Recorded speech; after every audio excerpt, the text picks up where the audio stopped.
पकड़ के चला ममता के आंचल में पला माँ ओ मेरी माँ तू मेरा लाडला माँ ओ मेरी माँ तू मेरा लाडला। হাই, আমি Ipsita, welcome back to my channel. চলে এসেছি আবার একটা নতুন ভিডিও নিয়ে। তো আজকে ভিডিওর শুরুতে ইন্ট্রোডাকশানে যে গানটা গাইলাম, এই গানটা আমি জানি আপনাদের বলে দিতে হবে না যে এই গানটা আমি সন্দীপ আর শিলাদেবীকে উদ্দেশ্য করেই গানটা গাইলাম। কিন্তু গানটা গাইলাম কেন? কারণ আমি চাই সন্দীপ এই গানটায় ওর মাকে নিয়ে রিলসটা বানাক। এই গানটায় রিলস দেখার জন্য জাস্ট অপেক্ষা করছি। তো যাই হোক, এই যে সন্দীপ তার মাকে নিয়ে, তার ছেলেকে নিয়ে এত সুন্দর সুন্দর রিলস বানাচ্ছে, সেটা দর্শকদের মনে যেরকম দাগ কেটে যাচ্ছে, যেরকম ছুঁয়ে যাচ্ছে, যেরকম তাদের পছন্দ হচ্ছে, তেমনি অপর দিকে যে আছে না, যারা রয়েছে তাদের কিন্তু একদম জ্বলে পুড়ে যাচ্ছে, সেটা একদম বুঝতে পারলাম। তো দেখলাম যে একদম জ্বলে পুড়ে খাক হয়ে গেছে কার বলুন তো? চঞ্জয় একদম জ্বলে পুড়ে খাক হয়ে গেছে। তাকে নিয়ে বলবো থাকুন, পুরোটা দেখুন, বুঝতে পারবেন। তো চলে আসি এখন সন্দীপের ভিডিও। রিলস তো প্রত্যেক কটা মানে এক সে বারকার এক হচ্ছে। ওর ভিডিও দেখলাম, এর আগেই দেখেছি সন্দীপের ভিডিও দেখেছি, আর মেসমশাইয়েরও ভিডিও দেখে জানতে পেরেছি যে ওদের একেবারে নিকট আত্মীয় ওর এক জ্যাঠামশাই মারা গেছেন। তো সন্দীপ আগের ভিডিওটাতেই খুব আক্ষেপ করছিল যে শেষ দেখাটা দেখতে পেলাম না। ওর মাও একটা কথা বলছিলেন যে মনে আছে কোনো একটা অনুষ্ঠানে, মনে হয় কিছুদিন আগে ওদের সাথে দেখা হয়েছিল, তো তখন উনি আর কি নাকি বলেছিলেন যে তোদের বাড়িতে যাব, কি জানি আদৌ যেতে পারবো কি পারবো না।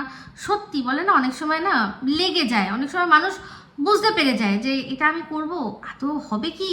তো সবসময় যে সেটা হয় লেগে যায় এরকম কোনো ব্যাপার না, কিন্তু অনেক সময় অনেক মানুষ বুঝতে পারে। তো উনি হয়তো বুঝেই ছিলেন যে আমার আর যা শরীরের কন্ডিশন, উনি তো ভেতর ভেতর ফিল করতে পারছেন আমি হয়তো আর ইচ্ছা আছে সন্দীপদের বাড়িতে যাওয়ার, একটু দেখার, নতুন বাড়ি করেছে, কিন্তু আমি কি যেতে পারবো? আর ওনার আশঙ্কাটাই সত্যি হলো। তো যাই হোক, পিসি কিনে টিনে নিয়ে তারপর যাবে। তো তার আগে দেখলাম আগের দিনই রান্নাবান্না পুরো চিকেন টিকেন সব রান্না করলো, বুঝতে পারলাম সেগুলো সব আর কিছু না খেয়ে দিয়েই আর কি বিদায় করে দিয়েছে, দিয়ে আবার নতুন করে ডাল সিদ্ধ এইসবগুলো খেলো। সত্যি কথা বলছি, আজকের দিনে আজকের ডেটে দাঁড়িয়ে মানুষ একেবারে মানে পুরো একদম কাছের আত্মীয়র জন্য এগুলো করে না, এই জিনিসগুলো বন্ধ হয়ে গেছে। কিন্তু তার সত্ত্বেও ওরা এত ভালো করে নিয়ম নিষ্ঠা মানে, আমি শুধু অবাক হয়ে যাচ্ছি। তো একটা জিনিস আমি বুঝলাম না, আপনারা যদি কেউ জানেন তাহলে আমাকে বলবেন যে ওদের 15 দিনে কেন অসুচ থাকবে, এটা আমি ঠিক বুঝলাম না। কারণ জানি ব্রাহ্মণদের হয় 10 দিনের, আর কাস্ত বা অন্য সবাই থাকে তাদের হয় হচ্ছে গিয়ে 13 দিনের। তো ওদের 15 দিনের ব্যাপারটা আমি ঠিক বুঝলাম না। তো ও যদি এক্সপ্লেনও করে থাকে, আমি পুরো ভিডিওটাও দেখেছি, আমি ঠিক বুঝতে পারিনি কেন। আপনাদের যদি নিয়ম এরকম জানা থাকে কোনো, কেন এইরকম নিয়ম, প্লিজ কমেন্ট করে জানাবেন। আর সত্যি আপনাদেরও বাড়িতে কারোর 15 দিনের নিয়ম আছে কিনা অসুচ পালনের, সেটা জানাবেন। তো যাই হোক, তো দেখলাম আগের দিন তো কোনো মতে খেলো। তো সবচেয়ে খারাপ লাগে সোনা বাবাটা একটুখানি মাছ মাংস ডিম খেতে ভালোবাসে। এটা সোনা বাবা কেন, প্রত্যেকটা বাচ্চাই ছোটোবেলায় এই জিনিসটা থাকে যে মাছ মাংস ডিম ছাড়া চলবে না। আর যত বড় হবে তত দেখবেন মাছের লিস্ট কাটা হতে থাকবে, বিশেষ করে মেয়েরা তো মাছ খাই না একদম, মাছ খাই না একদম। হ্যাঁ, ফিশ ফ্রাই দিন, আবার fish finger, chilli fish, stylish দিন সব খাবে, কিন্তু বাড়িতে ওই মাছের ঝোল ভাত খাই না। বেশিরভাগ মেয়েদের দেখেছি আমি বিষয়টা থাকে। আর বিভিন্ন রকমের মাছ তো খাই না তারা, দু একটা হাতে গোনা মাছ খায়। এগুলো কেন বলছি বলুন তো? কারণ আমি নিজেও এটা করেছি, আমার মেয়েও তাই। মেয়ে তো ছেড়েই দিয়েছে, ও তো ননভেজ খাই না। তো যাই হোক, যেটা বলছিলাম, তো বাবাটার একটু কষ্ট হচ্ছে বুঝতে পারছি। তো দুপুরবেলা একসাথে খেতে যখন বসেছে নানা কথা বলছে, ওর যেরকম পাকা পাকা কথা, সেখানে বলছে বাবা তুমি তো ঠাম্মিকে হেল্পই করো না। একদম হাটে পুরো হাঁড়ি ভেঙে দিল, পুরো হাটে হাঁড়ি ভেঙে দিল যে তুমি তো ঠাম্মিকে কোনো একেবারে হেল্পই করো না, সব হেল্প আমি করি। আমি দেখি যে ঠাম্মি কাজ করতে করতে কখন জল লাগবে আমি দিই, আমি দেখি বড়দা খেয়েছে না খেয়েই কাজ করছে। এইগুলো সব ও দেখছিলাম বলছিল, তো খুব ভাল লাগছিল। তো যাই হোক, আজকে সন্দীপের ভিডিওর মধ্যে একটা জিনিস আমার পুরো মন ছুঁয়ে গেছে, সেটা হচ্ছে চাঁদা তোলার জুলুমবাজি। উফ বাবা, ওইরকম জুলুমবাজি দেখতেও ভালো লাগে। সব কচিকাচাগুলো ধরে এরকম ঘিরে নিয়েছে। ওই যেটা করছিল না, এটাতে আমার দুটো স্মৃতি চাঙ্গা হয়েছে। এক হচ্ছে আমরা রথের দিন রথ নিয়ে বেরোতাম, আর যাকে পেতাম তাকেই হাতে একটা নকুলদানা যদি ধরিয়ে দিতে পারি, ব্যাস ওই নকুলদানা, একটা নকুলদানার এগেনস্টে তাকে কমসে কম, তাই হোক তখন অনেক ছোটবেলার কথা বলছি, কেউ 50 পয়সা, 1 টাকা, 2 টাকা দিলে তো হেভি। আর যদি কোনো একটা নোট বের করে দেয় কেউ, উফ কি বিশাল ব্যাপার, তাকে রথ ধরে টানানো আর এই খাওয়ানো, এরকম পুরো ছেঁকে সবাই মিলে ধরতাম। আর এরকম হচ্ছে গিয়ে অনেক সময় দেখেছি যে এরকম কোনো পুজো আচ্চার সময় গেছি, ট্রাভেল করছি, ধরুন দীঘা যাচ্ছি, তখন এইরকম রাস্তায় দেখতাম, যখন একটু আউটস্কার্টস গ্রামের দিকে গেছি, তারা এরকম দাঁড় করিয়ে ধরতো। আর একটা জিনিস, সেটা হচ্ছে গিয়ে এই সরস্বতী পুজোর চাঁদা সব দল বেঁধে চাইতে যাওয়া হতো। সবার আগে দরজা খুলে বলতো সরস্বতী বানান বলো, সরস্বতী বানানটা বলতে হবে, তারপর গিয়ে চাঁদা পাওয়া যাবে। তো অনেকগুলো স্মৃতি একসাথে হঠাৎ করে যেন মানে চমক দিয়ে উঠলো, তো দারুণ লাগছে। তো যাই হোক, সন্দীপের ভিডিও বরাবরই ভালো হয়, কিন্তু বেশ কিছুদিন ধরে ওর ভিডিওর মধ্যে সেই চার্মটা ছিল না। বেশ কিছুদিন ধরে যেন কেমন একটা কালো ছায়া ছায়া চারদিকে ঘুরছিল। আস্তে আস্তে একটু সাদা হচ্ছে কি, হবে হবে, নিশ্চয়ই হবে, নিশ্চয়ই হবে, কেন হবে না? আপনারা যদি চান, কি না হতে পারে। সন্দীপ তো সবসময় জন্যই খুব ভালো, মাঝখানে হয়তো কিছু মানুষ একটু ভুলে গিয়েছিল যে সন্দীপ ভালো, তো তার জন্য তো আমি আছি, না সব মনে করিয়ে দেবো। তো যাই হোক, এটা বলতে গিয়েই মনে পড়ে গেল যে আগের ভিডিওর মধ্যে একটা প্রসঙ্গ আমি তুলেছি, ওটা নিয়ে যে বলবো যে কেন বললাম কথাটা, আমি সেটা বলিনি। সেটা কি বলুন তো, সেটা হচ্ছে পাশের দেশের আমাদের যে ছোট্ট ভাই, সে আমাকে নিয়ে ভিডিও করেছে, যেটা বলেছে সেটা বললাম যে অত্যন্ত আমার কুরুচিকরই লেগেছে, যে কথাগুলো বেশ কিছু বলেছে অত্যন্ত কুরুচিকর, যেটা সত্যি ভাই সেটা সত্যি, কিন্তু তার সত্ত্বেও আমি বলেছি যে ওকে তাও আমি এখনো ভালোবাসি। তার কারণটা আপনারা জানতে চাইবেন না, যে কেন কেন ও উল্টো দিকে আরেকজন যাকে নিয়ে তুমি সরব হয়েছো পাশের দেশ থেকে, আমাদের মিষ্টি বোন, সে তো তোমাকে যা বলেছে তার চেয়ে অনেক গুণ বেশি তো এ বলেছে, তাও তুমি একে কেন বলছো যে ভালোবাসো, ওকে কেন বলছো না যে ওকেও ভালোবাসো? না, ওর প্রতি কোনো ভালোবাসা আমার আর নেই, আর জীবনে কোনোদিনও আসবে না। মানে আমাদের মিষ্টি বোনের জন্য কথা বলছি, সে মিষ্টি বোনই থাকবে আমার, সে আমাকে যা খুশি তাই বলুক, কিন্তু আমার তার প্রতি আর ভালোবাসাটা আসবে না। কিন্তু এ তুলনামূলকভাবে আমাকে আরও বাজে কথা বলেছে, তার সত্ত্বেও ওর প্রতি আমার ভালোবাসাটা থাকবে। কেন বলুন তো? কারণ ও আমাদের দেশকে ছোট করার জন্য আর কি নামেনি মাঠে, ও নিজের দেশকে বড় করার জন্য মাঠে নেমেছে, আমাকে দুটো বাজে কথা বলেছে। আশা করি বোঝাতে পারছি। যেমন আমার দেশের, আমি আমার দেশের জন্য, আমার দেশ, তুই আমাকে বলছিস বল, তুই সবাইকে বলছিস বল, তুই আমার দেশকে কেন টেনেছিস? তুই কেন আমার দেশের প্রসঙ্গ আনলি কেন? আমার দেশের যদি ভিডিও করবি, তাহলে আমার দেশের মানুষ যদি কেউ শাসনও করে, সেখানে বর্ডার টানবি না, সেখানে কেউ আমাদের শাসন করলে তোকেও শাসন করবে। সে আমাদের দেশকে ছোট করতে চেয়েছে, আমাদের কমিউনিটি, আমাদের ইন্ডিয়ান বেঙ্গলি কমিউনিটি দেখে তার লজ্জা লাগে, সেটা বলেছে। সেই জন্য সেই আমার চোখ থেকে সে নেমে গেছে। কিন্তু এ নিজের দেশের জন্য লড়েছে, তার খারাপ লেগেছে, সত্যি বলি আর যাই বলি, তার মনে হচ্ছে যে তার দেশকে নিয়ে আমি বলেছি, সেই জন্য সে আমাকে অ্যাটাক করেছে। সেও কিন্তু একজন দেশভক্ত, কিন্তু অ্যাকচুয়ালি যার সবচেয়ে বেশি দেশভক্ত হওয়ার কথা ছিল, আমি বলেছিলাম যে যারা ওই দেশে ছেড়ে আসেনি তাদের আমি আরও অনেক উপরের জায়গা রাখি, কিন্তু সেই দেশে ছেড়ে আসেনি, সেই দেশে থাকে বলে অপর দেশকে ছোট করছে, তাও হাসির ছলে মজায় মজায় লজ্জায় পড়ে যাচ্ছে, আমাদের ভিডিও দেখলে লজ্জায় পড়ে যায়, এইটা আমি সহ্য করতে পারিনি কোনোভাবে। কিন্তু এই জন্য বলছি যে ওর প্রতি এখনও আমার সেই ভালোবাসাটা রয়েছে। কিন্তু যে ভিডিও একটাও আমায় করে যে চ্যালেঞ্জগুলো ছুড়ে দিয়েছে, সেই চ্যালেঞ্জটা অ্যাকসেপ্ট যখন করেছি, সেই রোস্টিং কাকে বলে, সেই রোস্টিং যদি না দেখাতে পারি, তাহলে তো আমার বিদায় জানানো উচিত, তাই না? একটু সময়ের অপেক্ষা, ধামাকেদার রোস্টিং ভিডিও আসবে, কারণ অনেক বড় বড় কথা বলেছে না আমার এবিলিটি নিয়ে, ভাই মেরে খুদ্দার কর লাল কার দিয়া, তো আমি ছাড়বো কি করে? কখনোই ছাড়বো না। আজকে যখন যাচ্ছিলে হবিষ্যি দিতে, তখন দেখছিলাম যে তখন কিন্তু শিলাদেবী আবার খুব কাশছিলেন। তো হয়তো যে ওষুধটা ঠিকঠাকভাবে কাজ করছে না, জানো তো কাশিরও কিন্তু অনেক রকমের মানে নিয়ম আছে, মানে রকম ফের আছে। তুমি এমনি দেখছো কাশছে, কিন্তু কাশিতে কিন্তু আবার আলাদা ব্যাপার আছে, কোনটা খুসখুসে কাশি, কোনটা শুকনো কাশি, অনেক রকমের কাশি আছে। তো হয়তো কফ সিরাপ উনি খেয়েছেন, কিন্তু ঠিক সেটা হয়তো লাগেনি, মানে সে কাজে আসেনি।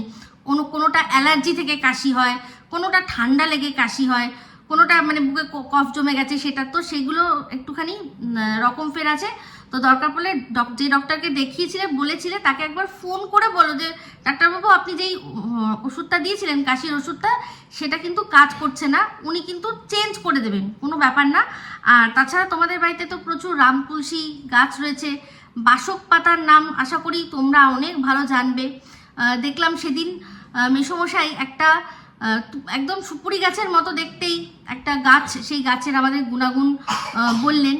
তো যাই হোক, সেটা তো উনি তো আরো ভালো করে জানবেন, তো আরেকবার আমার মনে হয় করা উচিত। আর আবার একদম সবশেষে একটা কথা বলবো, সেটা হচ্ছে গিয়ে যে তোমরা তো যেমন তেমন ভাবে চালিয়ে নিচ্ছ, কিন্তু সোনা বাবার খুব প্রবলেম হচ্ছে। দেখো ওর তো এখনো 5 বছর বয়স হয়নি, এমনিতেই আমরা জানি 5 বছরের তলায় যারাই বাচ্চা তাদেরকে কিন্তু কোনো এই নিয়ম আচারদের মধ্যে ধরে না। যেমন তুমি জানো না কিনা জানি না, যাদের ভাইফোঁটা বা রাখিও রয়েছে, তোমাদের যেমন বাড়িতে নেই, কিন্তু তাও শুনেছো নিশ্চয়ই যে 5 বছরের বাচ্চাকে কিন্তু 5 বছর হওয়া আগের অবধি কিন্তু ওই নিয়মগুলো পালন করে না। তো সেই জন্য বলছি, এরকম অনেক নিয়ম আছে যে নিয়মগুলোর থেকে বাচ্চাদের বহির্ভূত রাখা হয়।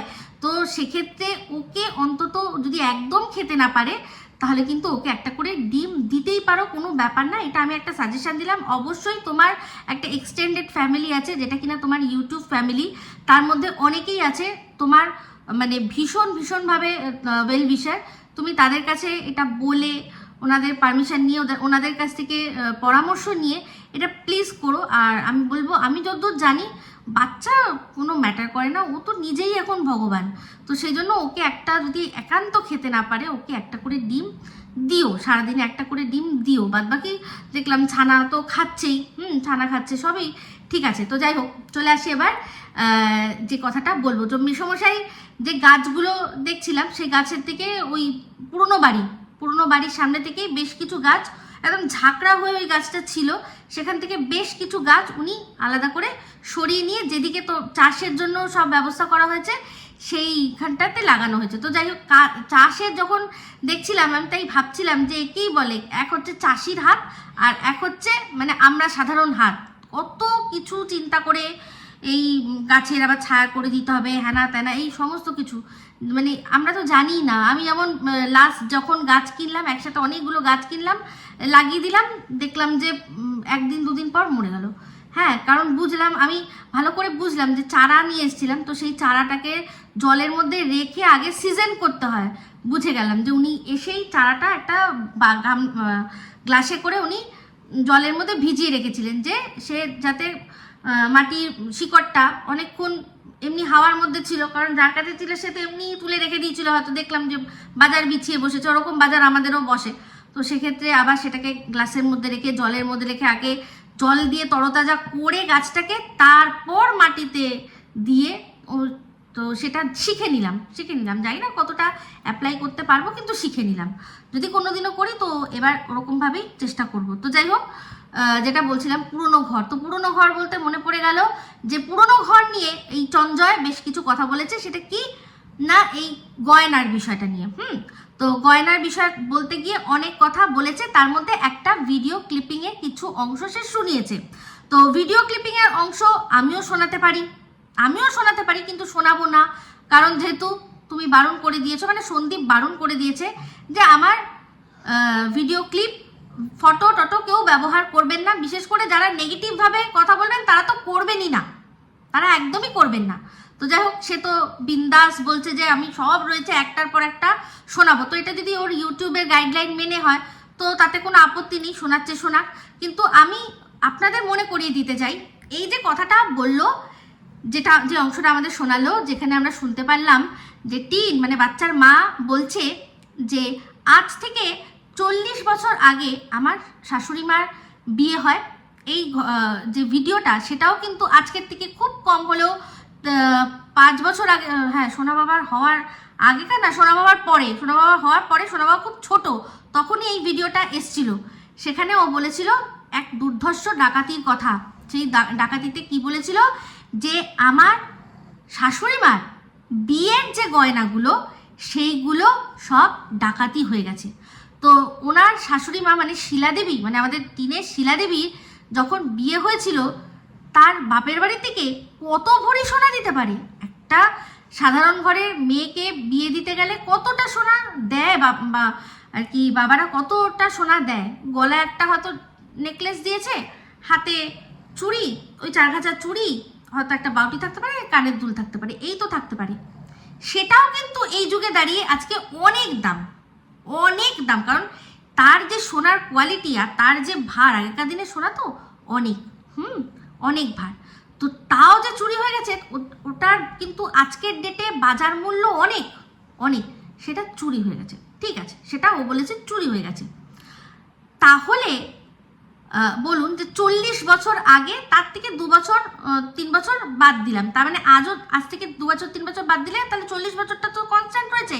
তা 40 বছর আগে যখন ওগুলো চলে গেল, ওনার মায়ের আর কি শিলাদেবীর সব বাবার বাড়ির সম্পদগুলো চলে গেল, কিন্তু শিলাদেবীকে তার শ্বশুর বাড়ির তরফ থেকেও তো কিছু দেওয়া হয়েছিল, সেগুলো কোথায়? শিলাদেবী তো নিশ্চয়ই শুধু তার বাপের বাড়ির সোনার গয়নাই শুধু ছিল না, যার সোনার শখ সে দেখেছি যে টাকা জমিয়ে জমিয়ে কিছু জিনিস করেছিল। সেটা সন্দীপ বলেছে যে মায়ের যে শখ, একটা মানুষের 40 বছরের বিবাহিত জীবন, সে যদি বছরে টুকটাক করে কোনোভাবে বছর বা 2 বছরে একটাও কিছু জিনিস করে, তাহলে তার কত টাকা দামের সোনা হতে পারে?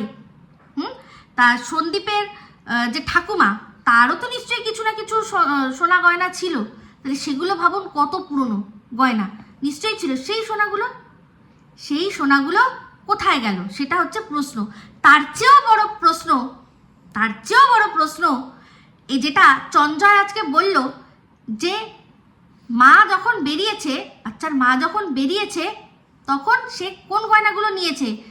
তার বাবা বিয়েতে তাকে যা গয়নাগুলো দিয়েছে সেগুলোই সে নিয়ে বেরিয়েছে, কারণ সেটা তার অধিকার।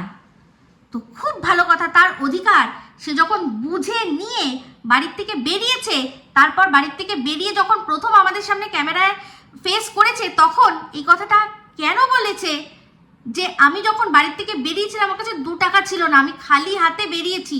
আর সেই কথাটা চঞ্জয়ও বলল যে মা নিজের জীবন বাঁচাতে একদম বেরিয়ে গেছে, সে সাথে করে কিচ্ছু নেয়নি। তাহলে এই যে মা পরবর্তীকালে আবার একটা তার পরের ভিডিওতেই বলল যে একটা রাতে যখন মদ খেয়ে এসে তার বর তাকে পিটায়, কোনো বউকে যখন তার বর পিটায়, তোমরা বলো তো তার তখন মাথায় থাকে যে আমি কিচ্ছু নেব না, শুধু সোনা নেব। এই যে কথাগুলো বলল, আজ তাহলে এই চঞ্জয়ের মুখ থেকে কেন বলছে যে হ্যাঁ আমি আমার বাবার সোনাগুলো আমি নিয়ে গেছি? তো চিন্তা করবেন না, বাবারটা নিয়ে গেছি যখন স্বীকার করা হয়ে গেছে, যখন বলে দিয়েছে এদের থ্রু দিয়ে, দালাল মারফত বলে দিচ্ছে যে স্বীকার হয়ে গেছে যখন, তাহলে বাদবাকিগুলোও কিন্তু যখন দরকার পড়বে যথা সময় যারা উগলানোর তারা ঠিক উগলিয়ে নেবে, কোনো চাপ নেবেন না। তো মিথ্যে তো এখানেই ধরা পড়ে গেছে আগেই।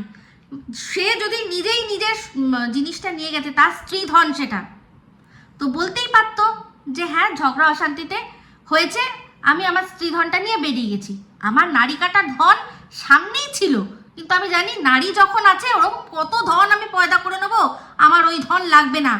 কারণ সে কিন্তু পরবর্তীকালে তার ভিডিওর মধ্যে বলেছিল যে আমার বাচ্চা, আমি জানি তো আমার বাচ্চা তো ভালো জায়গাতেই আছে, ঠিক জায়গাতেই আছে। আরে যার কাছে রাখতো সে থাকতে, যার কাছে থাকতো তার কাছেই রয়েছে, তার আবার কি হবে?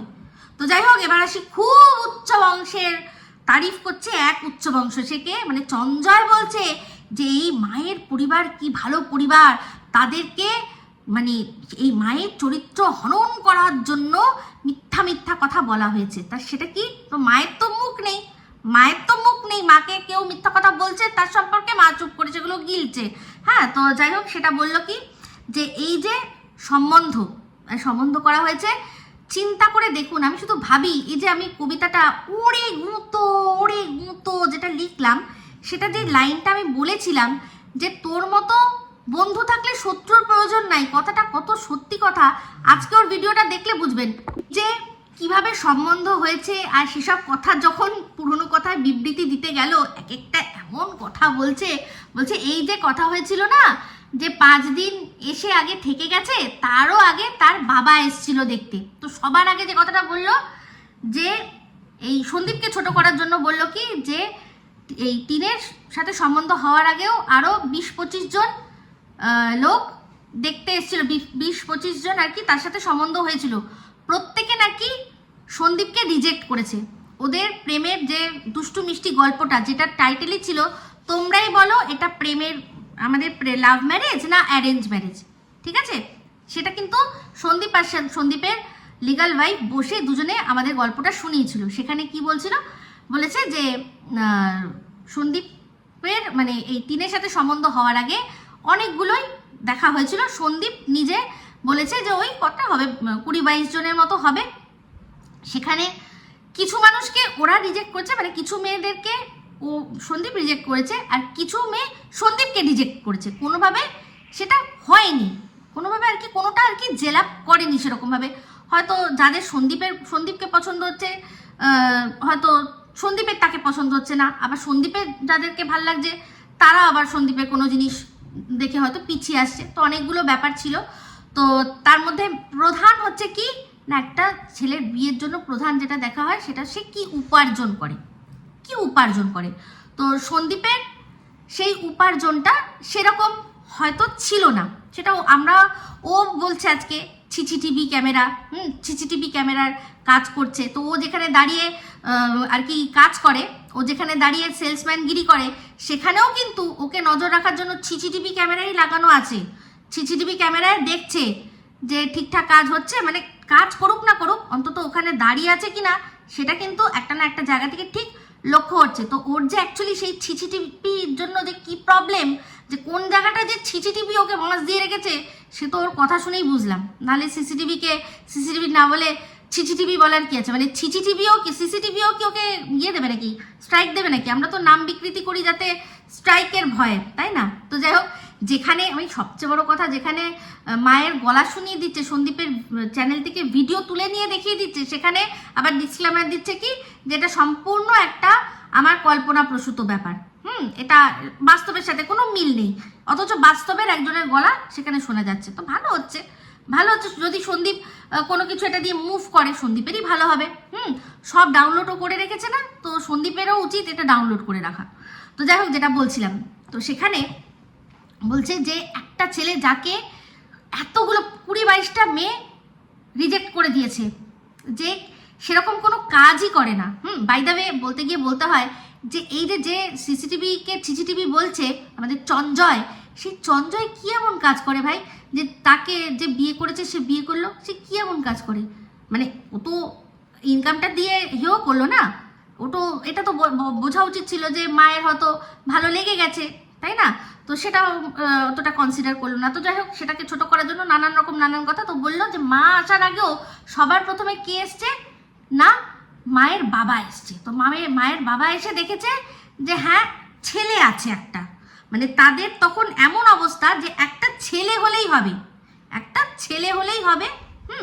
সেখানে ছেলেটা তেমন কিছু ইনকাম করে না, কোনো চাপ নেই, বাড়িতে দেখে নিয়েছি জাম কাঁঠাল লেবু কোনো কিছুর অভাব নেই। আমার মেয়ে মানে যদি বর তার ইনকামও না করে, এই যা ফলের গাছ আছে, ফল খেয়েই আমার মেয়ে বল বাড়িয়ে আর কি সারা জীবন কাটিয়ে দেবে। কারণ দেখেছেন, এমনি তো সে তার বউকে দেখে সারাক্ষণ অন্য কিছু না, শুধু ফল খেতে আর কি, ফল খেয়ে গ্ল্যামার আর বল বাড়ানোর জন্য সবসময় তৎপর থাকে। তো সেও ভেবেছে যে ইনকাম না করলে না করবে, কোনো চাপ নেই, ও ফল খেয়েই হয়ে যাবে। তাই জন্য সে বলেছে ঠিক আছে বাবা, আমার একটা ছেলে আছে আর তার জমি জমা আর তার ফল গাছ আছে, আমার আর কিচ্ছু দরকার নেই। চিন্তা করে দেখুন, এই কথাগুলো তো আমি অনেক আগে বলেছি, কিন্তু যেহেতু এ আবার তুলছে, আমাকে তো বলতেই হবে যে কোনো মেয়ের তার সম্বন্ধ হয়েছে, মাত্র একটা ছেলে তাকে রিজেক্ট করছে, মানে বিয়ে একদম হব করেও তারা লাস্ট মোমেন্টে সেই মানে একজন ব্রাহ্মণ ফ্যামিলির ছেলে, সে কি করেছে লাস্ট মোমেন্টে বলেছে না বিয়ে করবো না বলে বিয়ে ভেস্তে দিয়েছে। সেই জন্য মানে এমন কি হয়ে গেল যে সামনে যেই পাই তাকে মানে যাকে পাবো দরজা খুললে দেখুন যারে করুম তারে বিয়ার মতো অবস্থা হয়ে গেল। মানে এই যে চঞ্জয় যাকে বলছে গাছের গুড়ি, যার বাবা গাছের গুড়ি, যার বাবা গাছের গুড়ি, যার মা বাঁশ গাছ, সেই তাদের তো সন্তান কি হবে, তাই না? ওর যুক্তি অনুযায়ী তাহলে সেই রকম তাকেও এই চাঁদ তুলে দিল। তার মানে বুঝতে পারছেন কি? তার মানে পরিষ্কারে বুঝিয়ে দিল যে ওই চাঁদটা প্রচুর কলঙ্কময়। আমরা খালি চোখে চাঁদের গায়ে যা কলঙ্ক দেখি, এর তার চেয়েও বেশি ওই এলাকায় কলঙ্ক, সেই জন্য দূরে আছে, কেউ জানতে পারবে না, চুপচাপ একে এর সাথে এর ঘাড়ে তুলে দাও। এই যে চিন্তা করে দেখুন কি হয় যখন সম্বন্ধ দেখা হয়, বা যে কোনো কারণ যদি সম্বন্ধ নাও হয়, প্রেম হয়, তাহলে কি হয়? ছেলেরা সবসময় যায় মেয়েদের বাড়ির কাছে, ছেলেরা সবসময় মেয়েদের বাড়ির কাছে যায়, বলে সেখানে যে তোমার সাথে দেখা করতে চাই, একটু বাইরে এসে দেখা করতে পারবে বা কিছু এরকম হ্যানা ত্যানা।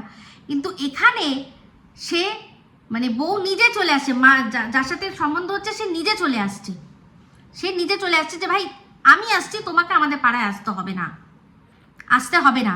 আর এটাই কারণ, এই যে বলছিল না বসবস হাট মানে বসিরহাটে যখন সন্দীপ কাজ করতে গেছিল সিসিটিভি, তখন সন্দীপ সম্ভবত যার সাথে বিয়ের কথাবার্তা চলছে, আমরা তো এখন নিয়মই হয়ে গেছে যে বিয়ের কথাবার্তা হবে, তারপর ছেলে মেয়ে মেলামেশা হবে, তারপর বিয়ে হয়ে যাবে। তো সেখানে মেলামেশার যে পর্বটা চলছিল, সেখানে মাকে মানে বলেছে টিনকে যে তুমি এসে দেখা করতে, টিন না করে দিয়েছে। তার পেছনে কারণ কি? ভীষণ উচ্চ বংশ, তার জন্য? নো। কারণ ওই এরিয়ায় যদি ওকে সন্দীপের সাথে দেখে নেয় কেউ, তাহলে এই সন্দীপের কান ভাঙচি দিয়ে তাহলে তারা বিয়েটা আর কি ভেঙে দেবে। যেমন কি না এই যে আর কি যার সাথে বিয়ে পুরো ঠিক হয়ে গিয়েছিল, তার সত্ত্বেও ভেস্তে গেল, ঠিক সেম জিনিসটা সন্দীপের সাথে যাতে না হয়, এমন কেউ তো দেখা গেল সে বললো এর সাথে আপনার বিয়ে হবে, ও তো আমার গার্লফ্রেন্ড ছিল, বলতেই পারে কেউ। এই যে গোপাল দা বলে আমরা যাকে দেখছি, ও লিখছে বিয়ের আগের থেকে পরিচিত, যে কিনা জানে যে ও বিয়ের আগে ভাত বেড়ে পর্যন্ত খায়নি, নিজেই কিন্তু বলেছে। দেখুন, এটা আমি কোথা থেকে গোপন সূত্র বলছি না, সে নিজেই বলেছে যে এমন ছিল যে ও ভাত বেড়ে খেত না, সেই পাগলি এখন কত কাজ করে, তাই তো? তাহলে সে কত আগের থেকে জানে। তো সেই গোপাল দাও তো তককে আছে যে দেখবো, যখনই বুঝবো যে কার সাথে কিছু হচ্ছে, সঙ্গে সঙ্গে কি করবো না, ভেস্তে দেবো। তো সেই ভয়েই মানে এদেরকে এদিকে ধারে পাশে আসতে দেয়নি, সোজা ওখানে নিয়ে গিয়ে সমস্ত দেখে শুনে নিয়েছে। মানে ভাবুন এমন অবস্থা, মানে এই মেয়েটার এমন অবস্থা ছিল যে ব্রাহ্মণ কুলে তার আর বিয়ে সম্ভব নয়, একটা ব্রাহ্মণের মেয়ে তার আর ব্রাহ্মণ কুলে সম্ভব নয়। এটা এরকম বিষয় নয় যে আমরা ওইসব মানি না, ওটা নয়। প্রথমে তো ব্রাহ্মণই খুঁজে পেতে সম্বন্ধ করে সব ঠিক করেছিল। এই সমস্ত কথা তার এই ভিডিওতেই রয়েছে, যে ভিডিওটা দিয়ে আজকে সন্দীপকে ছোট করতে চাইছে। তো সেক্ষেত্রে বলছে যে ও পিসির বাড়িতে রাত কাটিয়েছে। আরে কিছু করার জন্য রাতই লাগে নাকি? দিনে কিছু হয় না?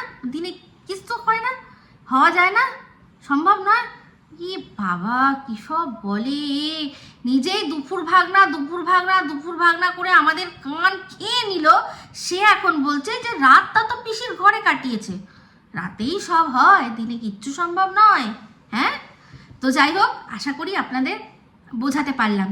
তো এই মা যে কিনা দুটো টাকা যার হাতে নেই, যে কিচ্ছু নিয়ে যায়নি, তার কাছে এখন কি চলে আসলো, তার বাবার স্ত্রীধনটা, মানে বাবার দেওয়া যে টাকাটা, সেই স্ত্রীধনটা কিন্তু সে সাথে করে নিয়ে গেছে। বুঝতে পেরেছেন? এটাই হচ্ছে আসল কথা। তো যত এইসব ভুলভাল কথা বলবে, তত আমাদের পক্ষেই সুবিধা হবে বুঝিয়ে দেওয়ার। আর এই যে বারবার করে যেই বাড়ে সোনার দাম অমনি জেঠুর দোকানে দৌড়ানো, এই কথাগুলো আর কিছুই না। যেই কথাগুলো আমরা কবিতার আকারে শুনেছি, সেগুলোর ওপরেই জাস্ট স্ট্যাম্প মারে। বুঝেছিস চঞ্জয়? এটাই সত্যি কথা, বুঝলি? তো যাই হোক, যেটা ওর মতো করে যেটা বলছে, আমি আছি তো আপনাদের বোঝানো সত্যি কথাটা। এবার আপনারা জাস্ট বিচার করে নিন, আপনারা চিন্তা করে নিন, কেন তখন বললো না, কেন মানে মত বদলাচ্ছে, বারবার করে বয়ান বদলাচ্ছে। কে যায়, কোন মেয়েরা যায়, উচ্চ বংশের কোন মেয়েরা যায় বিয়ের আগে শ্বশুর বাড়ি? এরকম একদম সারাদিন মানে এমন অবস্থা, পিসির বাড়িতে বসানোর জায়গা নেই, সেই জন্য এদের বাড়িতে বসাতে হয়েছে। আবার সে কি বলছে যে ওদের বাড়িতে তো কিছুই ছিল না, ওদের তো খাট ছিল না, তাই জন্য কি মাটিতে বাচ্চাকে শোয়াতে হচ্ছে। ও মেন কথা তো বলতেই ভুলে গেলাম, এটিএম কার্ডকে নিয়ে যায়নি। কেন নিয়ে যায়নি? কারণ সে তো তখন দৌড়াচ্ছিল না, সে তো দৌড়াচ্ছিল প্রাণ বাঁচাতে, নাকি দৌড়াচ্ছিল। তারপর যখন ওই প্রশাসনের জায়গায় গেল, তারপর যখন সন্দীপ লুকিয়েছিল, তারপর পরে আবার একটা ঘটনা ঘটেছিল। সেটা কি? সেটা হচ্ছে থানা থেকে ফোন গেছিল যে আপনার বাচ্চাকে নিয়ে আসছে, আসুন নিয়ে যান। তখন বলেছে না এখন আমরা আসতে পারবো না। সে কথাটা বলতে মনে ভুলে গেছে, সেটা বলতে ভুলে গেছে। তো সে জানে যে বাচ্চা তার কোলে আসবেই, সেই জন্য রিকভারির দিন একবার চোখের দেখাও দেখতে চায়নি। কারণ ভাবছে তো একদিন না একদিন তো আমি লড়াই করে নেবো, আমার তো লড়াই চাই, লড়াই করে বাঁচতে চাই। এখন যদি বাচ্চার সামনে যাই, বাচ্চা যদি তখন বলে মাম্মি আমি তোমার সাথেই যাবো এখন, তাহলে তো কি করবো ওখানে? তো পুরো মানে মুশকিলে পড়ে যাবে। তাহলে এই যে ঘোড়ায় ঘন রস খেতে তখন পুরো ঘন ঘন রস খাওয়া চলছিল, এই যে ওখান থেকে সব খবরাখবর আমাদের কাছে আসছিল, তো সেই খবরাখবর নিয়েও একটা কথা বলি। সেটা আমি ভেবেছিলাম যে ওই ভিডিওর মধ্যে, রোস্টিং ভিডিওর মধ্যেই বলবো, কিন্তু এখানেই বলে দিই যে আমি কিন্তু আগেই বলেছি যে খবর অনেক এখানে আসে, ওয়াইটির দুনিয়ায় অনেকের কাছে অনেক খবর আসে আমাদের ইন্ডিয়ায়, কিন্তু যেহেতু আমাদের দেশের এখানে বিষয়টা আমাদের দেশের, আমাদের আইনের, ইউটিউবের আইন আলাদা, আবার ইউটিউবকে কিন্তু সব দেশের আইন মানতে হয়। তো সেক্ষেত্রে সব কিছু দেখানো সম্ভব আমাদের দ্বারা সম্ভব হয় না, তো তাই জন্যই সেটা আসে। তো যাই হোক, এই বিষয়টা আরও নিয়ে আমি আলোচনা করব পরের কথা। তো সেখানে ঘোড়ায় ঘনরস খেতে দৌড়াচ্ছে, তারপর সেখান থেকে যেটা নিজেই দেখিয়ে দিল যে প্রোডাক্টগুলো সব ওই ঠিকানায় আসছে। ওই ঠিকানায় যদি না থাকে তাহলে আসবে কি করে? আপনি ঠিকানা যে ঠিকানায় থাকবেন সেই ঠিকানাতেই তো চিঠি দেওয়ার জন্য আপনি লোককে দেবেন, তাই না? তাহলে সে নিজেই দেখিয়েছে। জনৈক পি সরকার, তার বাড়িতে ওর প্রোডাক্ট এসছে, তো ও পি সরকারের বাড়িতে ছিল তাই জন্যই না এসছে। তাহলে তখন যদি রিকভারির সময় যদি বাচ্চা মাকে দেখে বলে যে আমি তোমার সাথেই যাব এখন, তাহলে মা তখন যদি একবার অস্বীকার করে ফেলে তাহলে তো আর, বা স্বীকারও যদি করে ফেলে তাহলে তো আর লড়াইটা হবে না। না, এই যে লড়াই করে বাচ্চা মাকে যে লড়াই করছে, এটা তার বিশাল দারুণ কন্টেন্ট। বাচ্চা মায়ের জন্য লড়ছে, আর তার সাথে সাথে এতগুলো লোক লড়ছে, লড়ে মরে খাচ্ছে, সে কেউ পজিটিভ কেউ নেগেটিভ, কিন্তু সবাই তো আমরা করছি। তো এই মা যদি সেদিনকেই বাচ্চাকে চোখের দেখা দেখতো, বাচ্চা যদি মাকে দেখে বলতো আমি তোমার সাথে যাব, তাহলে তো এই লড়াইটা, এই কন্টেন্টটা, এগুলো তো কিছুই হতো না। না, মায়ের তো লড়াই দরকার, লড়াই করবে, এত টাকা ইনকাম করছে এমনি এমনি নাকি উকিলকে দেবে না বাচ্চার জন্য? সেই জন্যই, বুঝতে পেরেছেন? সেই জন্যই নিতে পারেনি, নালে প্রথম দিনই নিতে পারতো। যে সোনার গয়না নিতে পেরেছে, যে শ্রীধর নিতে পেরেছে, সে নারী কাটা ধনকে নিতে পারবে না? এটা হয় কখনো? তো যাই হোক, এই হচ্ছে বিষয়। তবে একটা কথা সবার শেষে বলবো, টিনের ভিডিও মানে পুরো আমি করব বলে সমস্ত আর কি ঠিক করে নিয়েছি, তারপরেও টিনের ভিডিও করা হচ্ছে না। কিন্তু একটা কথা টিন বলি, সত্যি যেই হোক তোমার অ্যাসিস্ট্যান্ট মহা মানুষ ভাই, পা দিতে না দিতে কাজ মানে করতে না করতেই ফ্রড হয়ে গেল, নাকি ফ্রড হয়েছে বলে পাল্টে গেল, কি উল্টে দেখলাম পাল্টে গেল নাকি? যাই হোক, যেটাই হোক, এখন টিনের ভিডিও নিয়ে ভিডিও আমার পুরো করার ইচ্ছা আছে, যখন করব তখনই বলবো। কিন্তু একটা কথা বলে দিই, ছেলে কিন্তু আজকে একটা ছাগল দেখে বলে দিয়েছে মোটু, তো সাবধান, ও কিন্তু দেখলেই বলবে মোটু, এই মোটু। তো টিন রোগা হওয়ার চেষ্টা তো করছে, অনেক চেষ্টা করছে, যেমন ঝিমি সাহার চেষ্টা করছে। ঝিমি সাহা বেলি ফ্যাট কি করে কমানো যায় নাকি একটা এরকম দিয়েছে, আমার এখনো ভিডিওটা দেখে ওটা হয়নি, দেখবো, দেখে অবশ্যই বলবো। তো যাই হোক, ভিডিওটা আমি শেষ করে দেবো, কিন্তু শেষ করার আগে লাস্ট দুটো কথা। এই যে পাশের দেশ থেকে যে এত মানে আমি একটা কথা বললাম, বা এই যে সুতো বা অন্যান্য যারা যা কিছু বলছে সেটা নিয়ে পাশের দেশ থেকে ফাটিয়ে দেয়, কিন্তু এই যে চঞ্জয় দিনের পর দিন তার শ্রদ্ধাভাজন কাকু কাকিমা যাই বলুক সম্পর্কে, তার দাদার বাবা মাকে এইসব নোংরা থেকে নোংরাতর কথা বলছে, তার উত্তর দিতে কি ও ভয় পায় নাকি? সবাইকে নিয়ে ভিডিও করে, কিন্তু এই চঞ্জয়কে কিছু বলছে না কেন? চঞ্জয়কে কেন উত্তর দিচ্ছে না? এই যে এত নোংরা কথা বলছে, কেন সে সঞ্জয়কে কিছু বলছে না যে এরকমভাবে একজনের বাবা মাকে নিয়ে এরকম নোংরাভাবে ভিডিও করা কোনো উচিত নয়? তা একজন বয়স্ক ভদ্রমহিলা ভদ্রলোককে, একজনকে কাঠের গুঁড়ি, একজনকে বাঁশ বলে দিচ্ছে। তো সঞ্জয়কেও বলি যে তুই তোর ভাই, তোর ওই তুই তোর জননীকে নিয়ে কর না এই সেম এটা, দেখি কত সুন্দর এক্সপ্রেশন। তুই এত মাকে ভক্তি শ্রদ্ধা করিস, তোর মারও একটু দেখি যে ছেলের ভক্তি শ্রদ্ধায় সে কতটা বিগলিত, দেখা একটু করে। আর তার শ্বশুর শাশুড়িকে নিয়ে শুনলাম যে পুরীতে গেছে, মা করছে অন্য কাজ আর বাড়ি পাহারা, আর সে শ্বশুর শাশুড়িকে নিয়ে ঘুরছে পুরীতে। এই না হলে ছেলে, সেই ছেলেই আবার অন্য ছেলের মাতৃভক্তি নিয়ে রিলস করা নিয়ে প্রশ্ন তোলে। আহা হা হা, কি উচ্চ বংশ। তো যাই হোক, এই বলে এই ভিডিওটা এখানেই করছি এন্ড। যদি ভালো লাগে তাহলে অবশ্যই লাইক শেয়ার কমেন্ট করতে ভুলবেন না। যারা চ্যানেলটা সাবস্ক্রাইব করেননি তারা সাবস্ক্রাইব করে নেবেন। সবাই ভালো থাকবেন, সুস্থ থাকবেন। আবার আসছি খুব শীঘ্র এক নতুন ভিডিও নিয়ে। টাটা।